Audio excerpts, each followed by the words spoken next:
Isaías 5.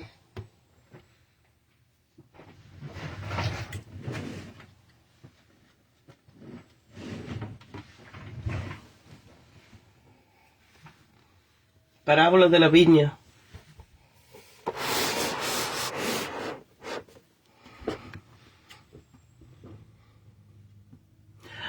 Ahora cantaré por mi amado, el cantar de mi amado acerca de mi viña.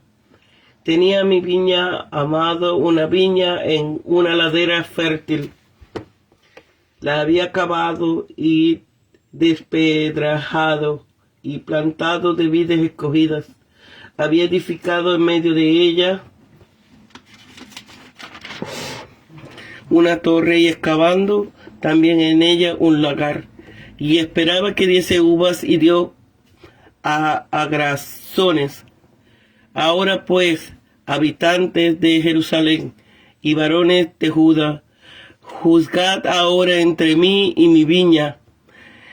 ¿Qué más se podía haber hecho a mi viña que yo no le haya hecho en ella?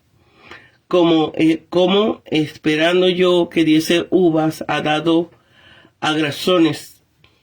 Os mostraré pues ahora lo que voy a hacer yo a mi viña. Le quitaré su vallado y será consumida. Desportillaré sus cercas y serán holladas. Haré que queden desiertas, no serán podadas ni cavadas, y crecerá la zarza y los espinos, y aún a las nubes mandaré que no derramen lluvia sobre ella.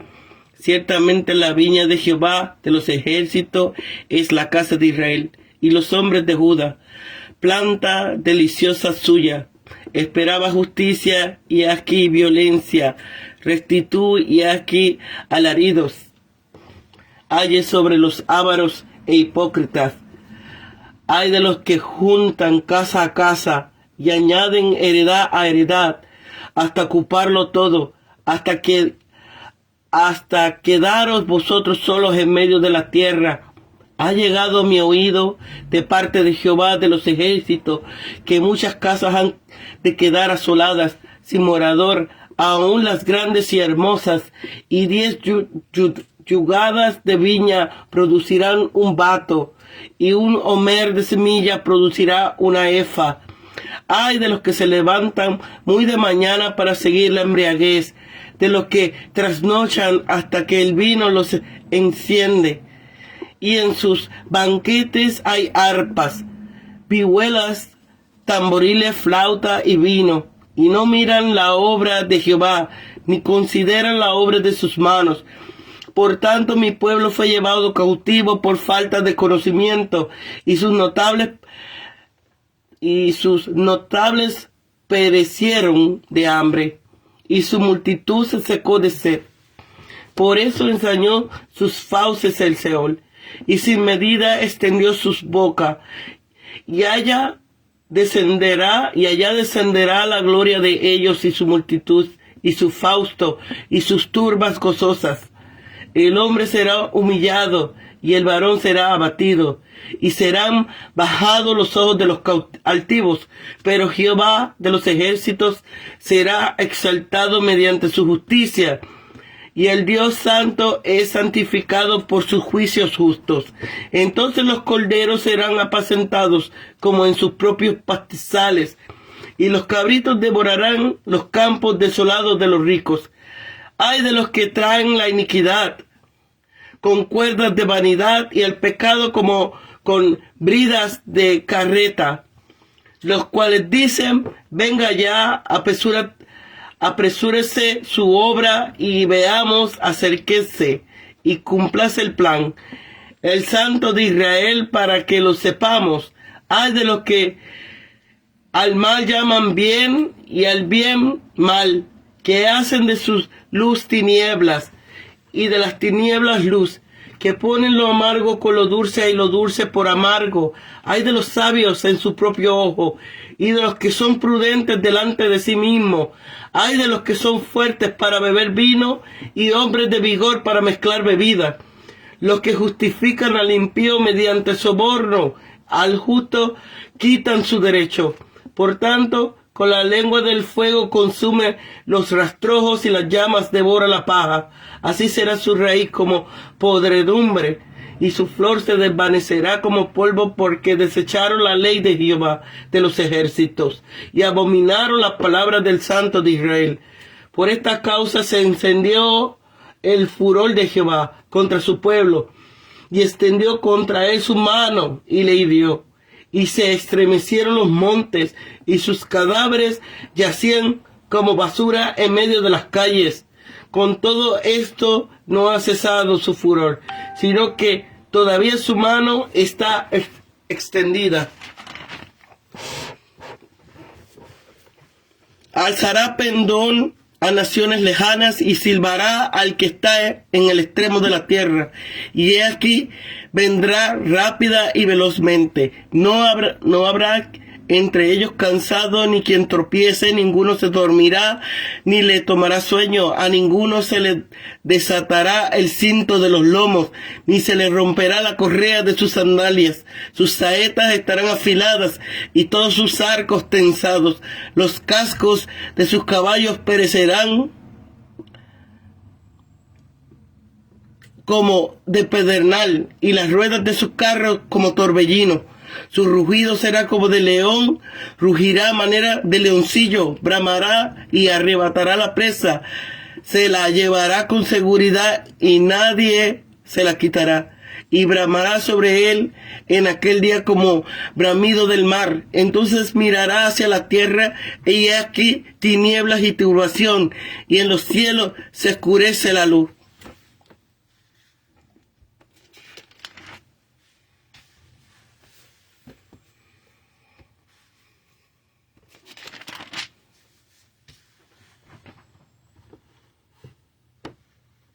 Amado, se repite 3 veces en este versículo. La figura parece el canto del amado, es realmente un poema que se refiere a la viña del amado. Es un canto del mismo amado, no un canto escrito por él o atribuido a él, sino un poema que él mismo ha cantado y que aún tiene que cantar. Para comenzar de esta manera, el profeta ha de hallarse rodeado, sea en espíritu, sea en realidad externa, por una multitud de pueblo de Jerusalén y de Judá. El canto lo recita el profeta, no el mismo amado. Viña. Las imágenes de la viña es muy común en la literatura del Antiguo Testamento para referirse al pueblo de Dios. Lagar. No había pues peligro de que las uvas fueran robadas en el camino o se echasen a perder antes de llevarlas a las prensas. En la misma viña estaba el lagar para pisar las uvas, extraer el jugo y fabricar el vino. Este lagar era como un tipo de altar al que habían de llevarse los sacrificios como fruto de la viña, vallado de espinos, una cerca bien construida de sólidas piedras, para evitar así que en ella penetrasen los transgresores. Si ellos mismos no hubieran derribado la cerca e inutilizado el vallado, nadie habría podido invadir el país. La viña es la casa de Israel, que es la misma nación israelita, que aparece representada también en otros pasajes bíblicos bajo la misma figura de la viña. La viña es todo Israel, pero como Isaías era profeta en Judá, él aplica esta figura de un modo más particular a su tierra, que había sido llamada plantación favorita de Jehová, pues era la sede del santuario divino de Jerusalén y del reino davídico. Esperaba justicia. Dios espera frutos de quienes disfrutan de los privilegios. Los buenos propósitos y los buenos comienzos son cosas buenas, pero no suficientes. Debe haber fruto de la viña, pensamientos y afectos, palabras y acciones agradables al espíritu. Juntan casa a casa. La voracidad de la clase pudiente era insaciable. Poco a poco, con sus préstamos, iban apropiándose de todas las tierras cultivables sin dejar nada de valor al pueblo. Esta codicia era altamente reprensible, dado que la ley de Israel establecía y procuraba de un modo muy exigente y cuidadoso que, en cuanto fuera posible, hubiera un distribuidor igualitaria de la tierra, de manera que la propiedad hereditaria de la familia fuese inalienable. Toda propiedad de tierra que hubiese sido alienada debe volver a la familia cada 50 años, el año del jubileo, de tal manera que la alienación se refería solamente al uso de la tierra, hasta que llegara ese tiempo de rescate o jubileo. Solamente en el caso de la casa de la ciudad se había restringido ese derecho de redención a un solo año, al menos conforme a la legislación posterior. Añade heredad a heredad.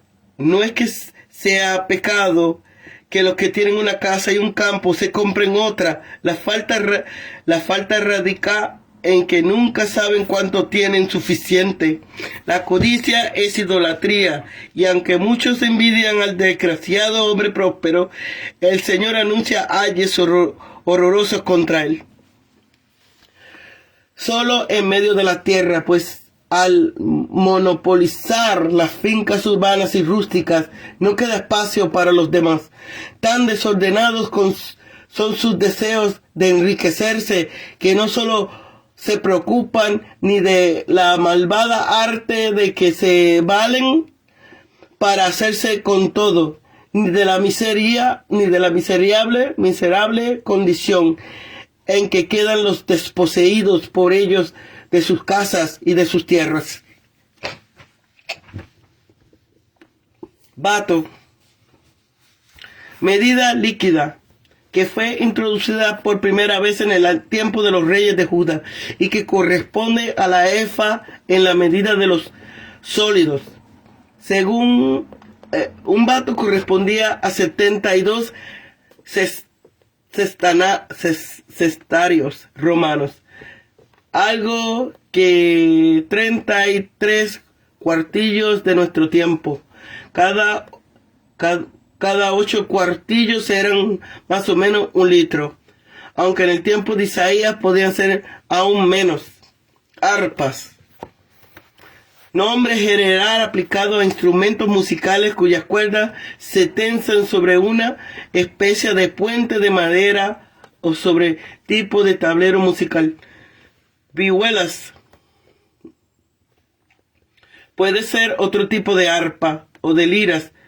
Es un nombre general para instrumentos cuyas cuerdas cuelgan libremente, de manera que se pueden tocar con ambas manos al mismo tiempo. Tamboriles, general para el tamboril, el tambor o un tipo de recipiente que hacen del tambor. Flauta, significa algo que está agujerado a través.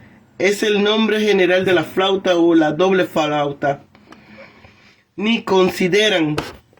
El placer sensual le absorbe de tal modo que no tienen tiempo para reflexionar ni acerca del poder, la sabiduría y la bondad de Dios que se muestra en las mismas cosas de las que ellos abusan, ni acerca de la munificencia de la providencia divina al permitirles disfrutar de aquellas cosas que para ellos sirven de pábulo a sus bajas pasiones.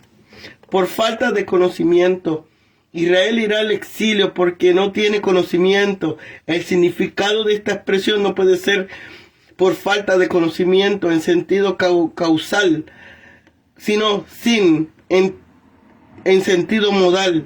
El conocimiento del que carecen los israelitas era más especialmente un conocimiento del juicio de Dios que estaba pendiendo sobre ellos, de manera que la cautividad que les sobrevenía sin conocimiento era necesariamente una cautividad sin conciencia. Seol, la morada de los muertos, ensanchó sus fauces, su apetito voraz. Tantos serán los que mueran de una manera u otra, que el Seol tendrá que ensanchar sus puertas para poder tragarse de una vez a la enorme cantidad que va a pasar por sus fauces.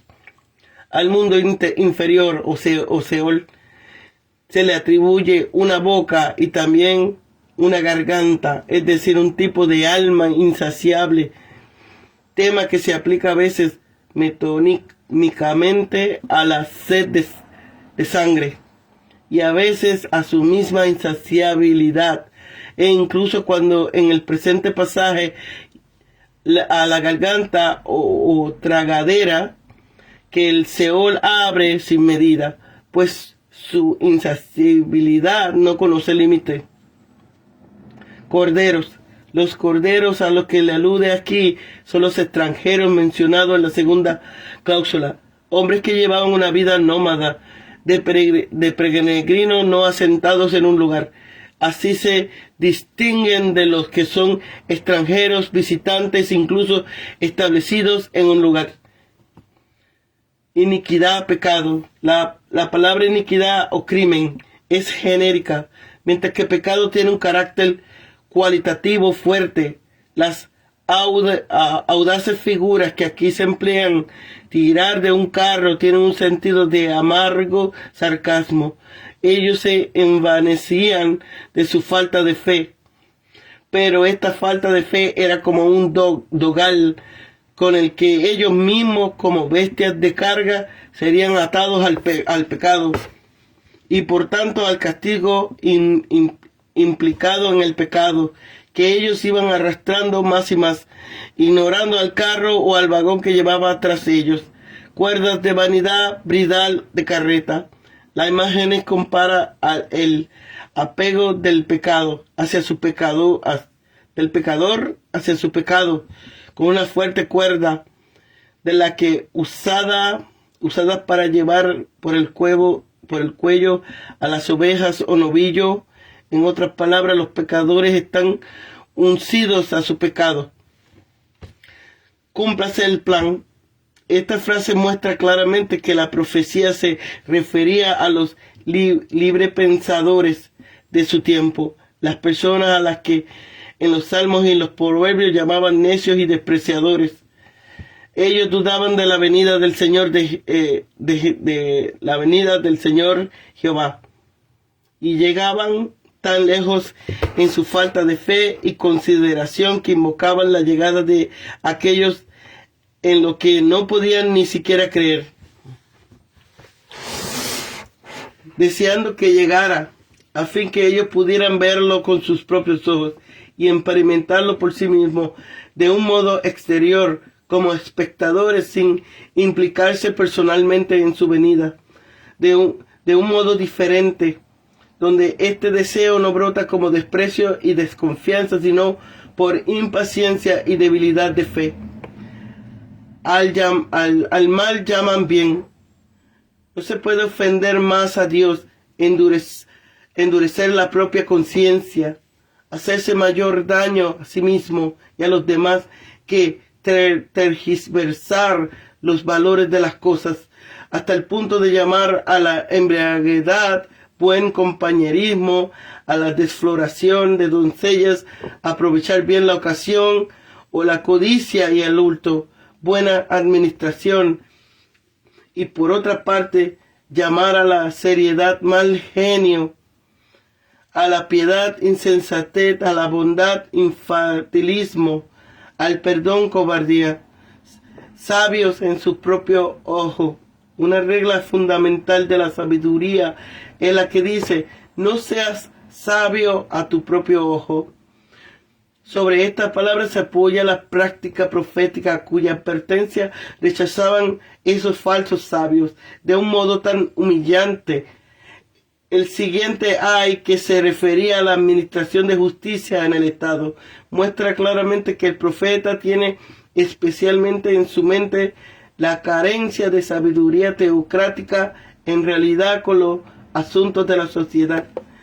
Fuertes para beber vino, referencia a los jueces injustos.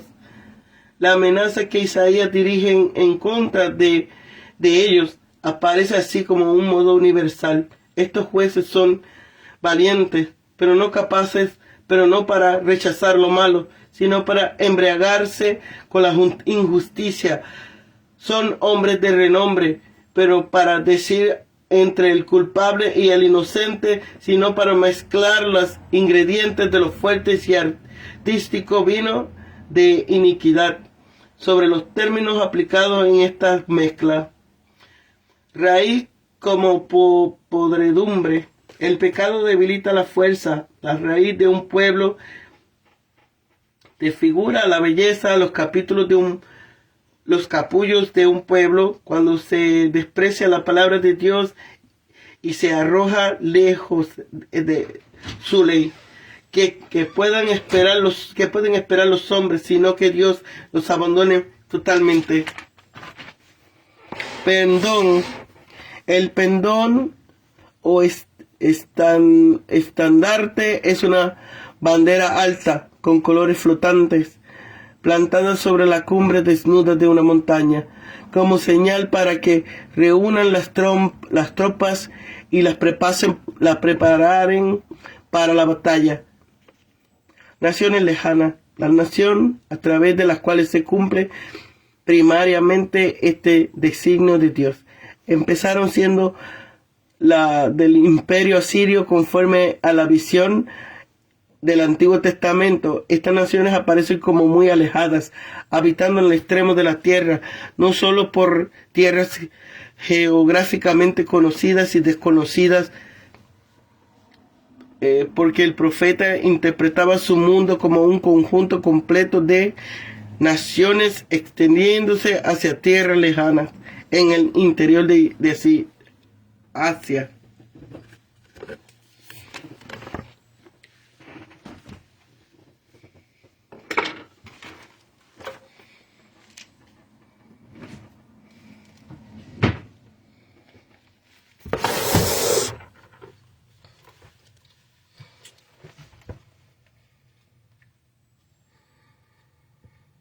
Capítulo 5. El profeta, en el nombre de Dios, muestra al pueblo sus transgresiones y los juicios que se ciernen sobre ellos a causa de sus pecados por medio de la alegoría de una viña infructuosa, mediante la enumeración de 6 pecados específicos en los que incurría la generalidad del pueblo. 1. Codicia, que será castigada con hambre. Orgías, que han de ser castigadas con cautividad. Presunción y desafío de la justicia de Dios. Confusión de los principios morales del bien y del mal. Engreimiento de sí mismo. Perversión de la justicia, por lo que se le amonesta con una grande y generosa desolación, y que ha de llevarse a cabo mediante una invasión desde el exterior del país.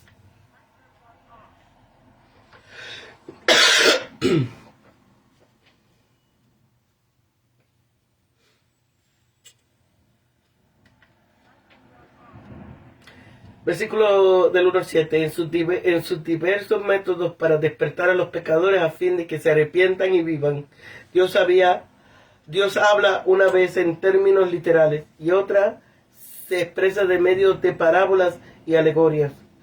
Unas veces en prosa y otras en verso, como aquí.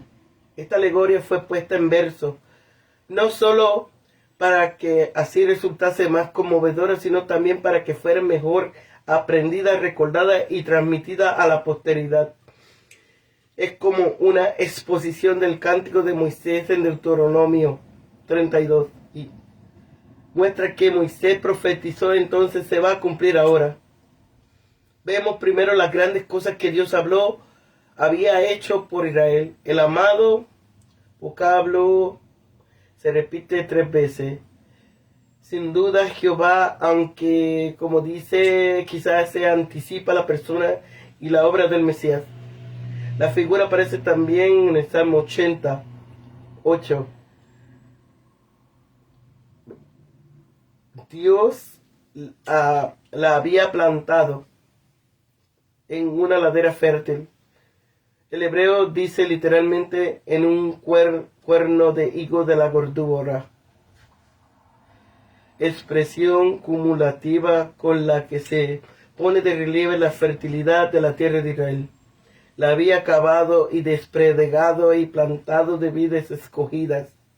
Había ahondado en el terreno a fin de que la resultase más fácil echar raíces en una tierra que emanaba leche y miel.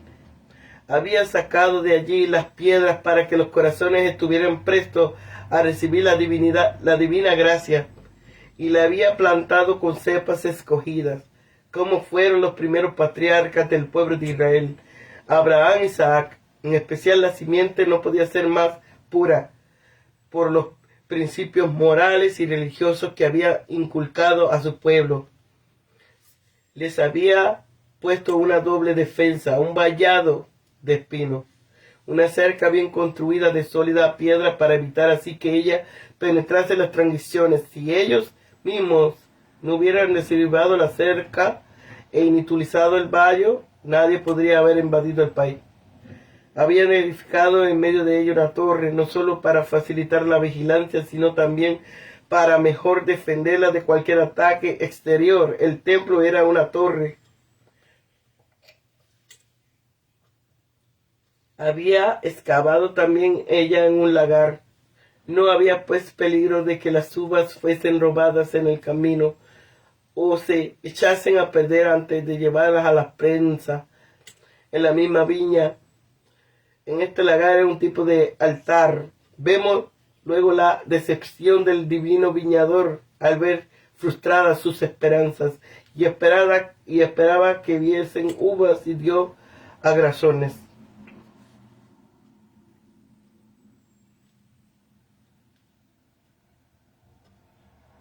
Dios espera frutos especiales de aquellos a quienes ha conferido especial beneficio y privilegio. Los buenos propósitos, los buenos comienzos son cosas buenas. Pero debe haber verdadero maduro y verdaderos salidos de un corazón cambiado, de una conducta digna, pensamientos, afectos, palabras y acciones agradables al Espíritu de Dios. Sus esperanzas habían sido frustradas. También son actuaciones religiosas hipócritas que parecen uvas agradables, pero son ásperos y amargos agrazones. Ante este fracaso, Jehová llama al pueblo de Israel con él sobre el caso a ver qué le parece. El hebreo del versículo 3 dice literalmente: y ahora, habitantes de Jerusalén y varón de Judá, juzgad, os ruego entre mí y mi viña. Al principio, como advierte, usa el singular en ambos casos para designar al pueblo colectivamente, pero el verbo juzgar está en plural, con lo que es manifiesta la apelación a los individuos. La partícula como Osana puede traducirse como ahora o como ruego. Prefiere aquí el segundo sentido, con lo que se pone de relieve la mansedumbre y la condescendencia de Dios. Esta condescendencia divina sube de punto en la conmovedora pregunta de ¿qué más podría haber hecho mi viña que no haya hecho en ella? Como cuando esperando que diera uvas ha dado agrasajones. Dios muestra en qué le ha faltado. Él había puesto de su parte todo lo necesario y conveniente para que su viña estuviese bien cuidada y produjese los buenos frutos que podían esperar de las vides tan escogidas. ¿De qué motivo había para que en lugar de uvas exquisitas diese uvas agrias que no se pueden comer? Vista la causa, Dios le lea la sentencia. El hebreo dice literalmente: ahora os daré a conocer lo que yo hago a mi viña. El uso del presente hebreo implica decisión irrevocable y actuación pronta, ya que no hay excusa alguna que presenta por tal proceder. Me voy a despreocupar de esa viña y será convertida en un desierto. Le quitaré su vallado y quedará completamente al descubierto, con lo que será presa segura de cuando quieran hollarla y destruirla. No le quedará ni la figura de viña. Quienes no quieren llevar buen fruto serán castigados, y hará que no lleven ninguno, ni bueno ni malo. La maldición de esterilidad no es más que el castigo, el justo castigo por el pecado de esterilidad. Explicación de la alegoría. La viña es la casa de Israel. Indica así su pecado colectivo. El varón de Judá es la planta de su delicia, pues a Dios le plugó escogerla como cepa de su agrado. De aquí esperarse de ella justicia y rectitud, que si los reyes y magistrados administrasen verdad y justicia, y que el pueblo se portase con rectitud, pero los hechos eran muy diferentes. En lugar de justicia había violencia opresora. En lugar de rectitud, alaridos de los oprimidos que clamaban por ayuda y protección. Isaías, con su elegante estilo, buen letrado y poeta, pone de relieve dichos contrastes por medio de los vocablos que se parecen muchísimo. Justicia en juzgar. Se parece violencia, justicia en actuar. Grito se parece a grito o alarido. La codicia de las cosas materiales y el afán de satisfacer la carne son los dos pecados con los que el profeta en su nombre pronuncia aquí sus ayes. Estos pecados que abundan en los hombres de Judá eran algunas de las agrias que la viña de Israel producía. El primer ay es para los que ponen el corazón en las riquezas de este mundo, los que juntan casa a casa, de tal forma que se queda solo en medio de la tierra. Al monopolizar las fincas urbanas y rústicas, no queda espacio para los demás. Tan desordenados son sus deseos de enriquecerse que no se preocupan ni de las malvadas artes de que se valen para hacerse con todo, ni de la miserable condición en que quedan los desposeídos por ellos de sus casas y sus tierras. El castigo que les espera será desolación de la morada y la casi total esterilidad de la tierra. Aún las casas grandes y hermosas quedarán sin morador. Por muerte violenta, por pestilencia, deportación, las tierras que han acumulado producirán una mínima fracción de lo que sembró, hasta el punto de que un homer de semilla producirá una efa, la 10ª parte de un homer. Cosecharán el 10% de la semilla. El segundo ay va para los que se entregan a los placeres de los sentidos. La sensualidad arruina a los hombres, tanto como la codicia. Estos malvados madrugan y trasnochan para embriagarse hasta que el alcohol les enciende.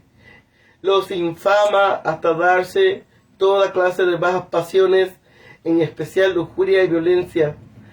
Tan dedicados están a comer, beber y danzar que no miran la obra de Dios ni consideran la obra de sus manos.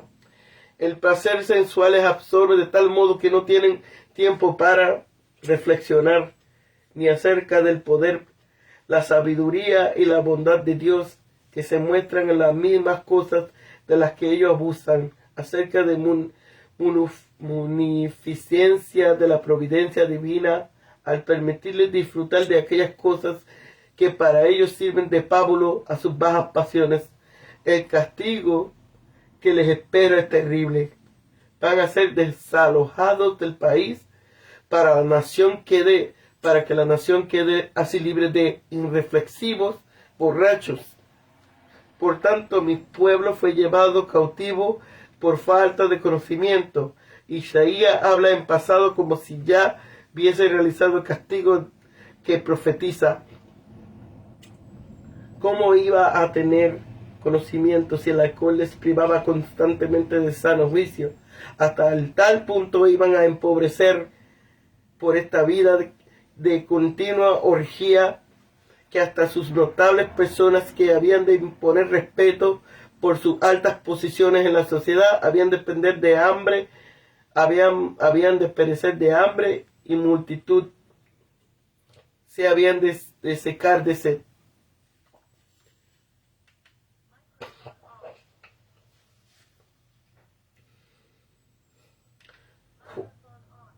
Justo castigo a los que de tal modo abusaban de la comida y de la bebida. El Señor lo morará de los muertos, ensañó sus fauces. Literalmente su alma, su apetito voraz. Tantos serán los que mueran de una manera u otra que el Señor tendrá que ensanchar las puertas para poder tragárselos. La metáfora muy expresiva y no necesita ulterior explicación debido a su claridad. Forman un paréntesis aquí que se le podría designar mejor como una epifonema de lo descrito hasta ahora. Todo pecado será abatido, todo pecador será abatido, mientras que Jehová de las huestes será exaltado en sus juicios. Un tercer castigo de los que así abusan de los dones de Dios serán la desolación que va a quedar. Todo el país, por culpa de los sensuales haraganes, los sobrios pastores tendrán pastos copiosos para sus corderos en pastizales. Abandonados, mientras que nómadas extranjeros devorarán los lugares desiertos de los gordos, de los que engordaron a costa de los demás, que comían y bebían sin preocuparse de Dios y de los hombres. Tenemos aquí otros 4 ayes, con lo que son 6, número de hombres, lo que el profeta dirige en este capítulo contra otra tanta clase específica de malvados. Veremos el 7º ay. El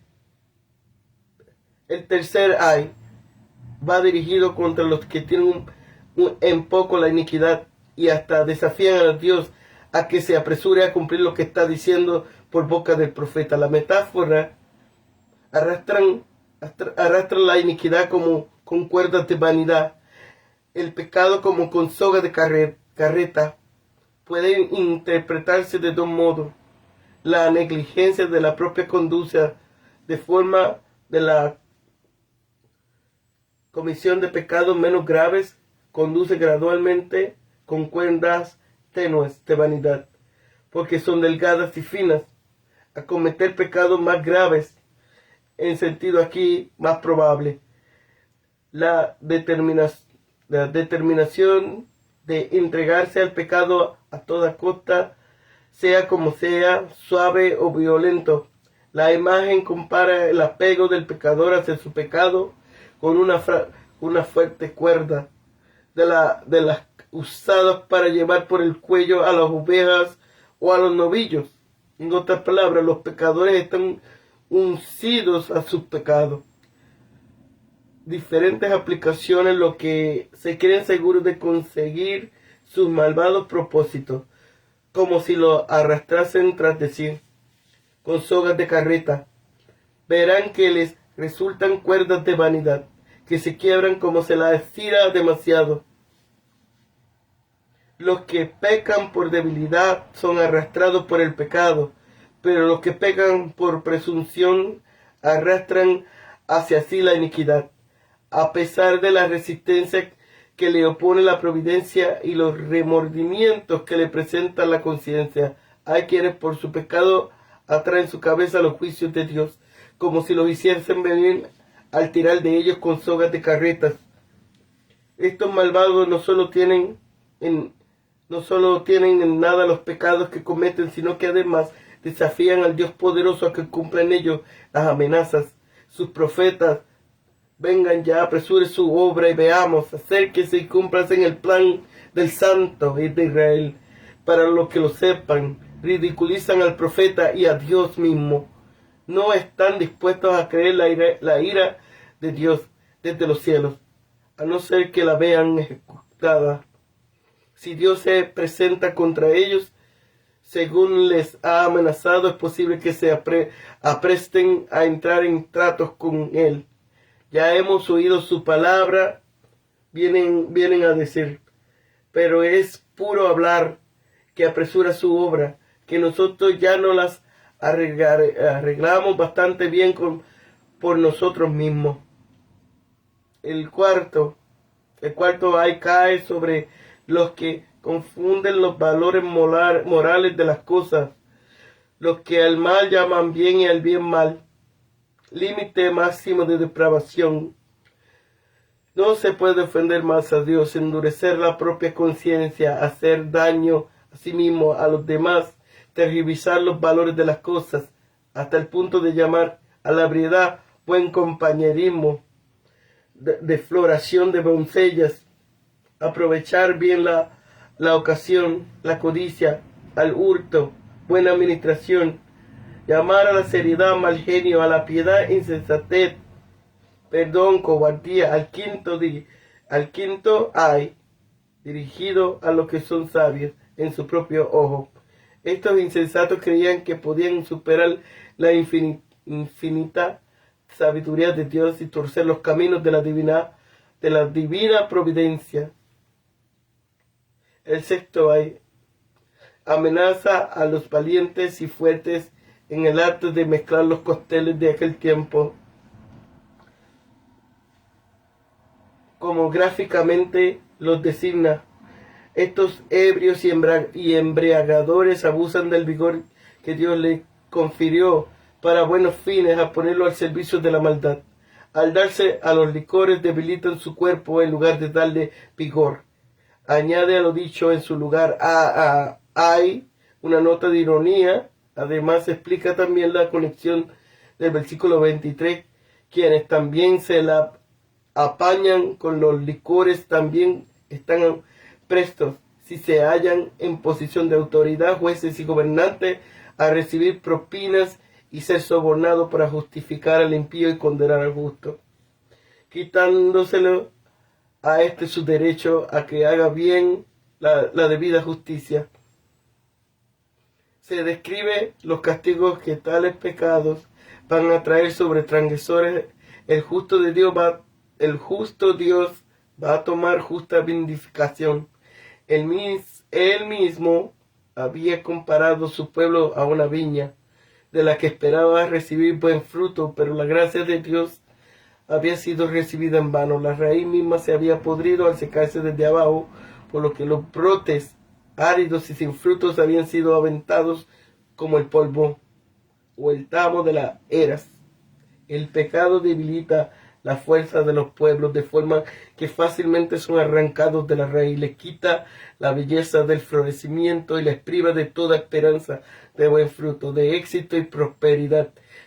¿Qué pueden esperar sino el enojo de Jehová, de las huestes, del Santo de Israel, cuya ley pisotearon? Dios no rechaza a los hombres por una transgresión cualquiera de su ley y de su palabra, pero cuando su ley es pisoteada y su palabra es menospreciada y hasta hecha objeto de burla, ¿qué otra cosa puede esperar sino que Dios los abandone del todo? Así pues se encendió el furor de Jehová contra su pueblo y extendió contra él su mano. Esa mano que tantas veces se había extendido a favor de ellos contra sus enemigos, ahora se extiende contra ellos para herirlos, y se estremecieron los montes. Cuando Dios arremete airado contra un pueblo, tiemblan los montes. Incluso los más valientes son presas del pánico. ¿Y qué vista puede ser tan aterradora como la de los cadáveres que yacen como basura en medio de las calles? Esto da a entender que es una gran multitud la que va a caer. No solo van a morir soldados en el campo de batalla, sino también muchos habitantes de las ciudades, pasados a cuchillos, a sangre fría. También insinúa que los sobrevivientes no dispondrán de mano ni de corazón para enterrar los cadáveres. Estas ruinas serán llevadas a cabo por fuerzas extranjeras, con la mayor probabilidad los asirios, pues quienes conocen a Dios no son empleados por él como instrumentos de los que se valga para llevar a cabo sus designios. Sin embargo, Según la perspectiva profética, la invasión asiria prefiguraba otra que han asolado Palestina en el decurso de la historia y quedaría la más terrible para los tiempos del día de Jehová, descrito tan gráficamente en la profecía de Joel 26, versículo 26. Dice que alzará pendón como señal para que reúnasen sus fuerzas y las preparen para la batalla a las naciones lejanas.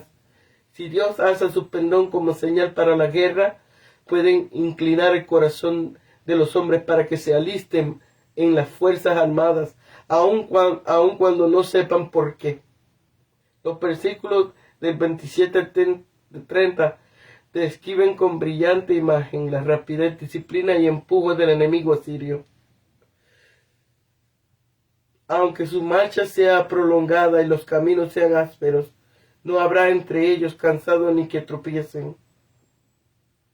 Aunque se vean forzados a mantener en vela por mucho tiempo, sin quitarse los arreos militares ni tomarse un momento de descanso, ninguno se dormirá ni le tomará el sueño. A ninguno se desatará el cinto de los lomos ni se le romperá la correa de la sandalia, sino que llevarán siempre puesto el cinto y la espada al costado. Sus armas y municiones estarán en óptimo uso, sus caballos y sus carros tan fuertes para la guerra que no habrá miedo de que se le estropeen en medio de la batalla. Sus saetas estarán afiladas y todos sus arcos tensados. Los cascos de los caballos parecerán como de pedernal y las ruedas de su carro como torbellinos.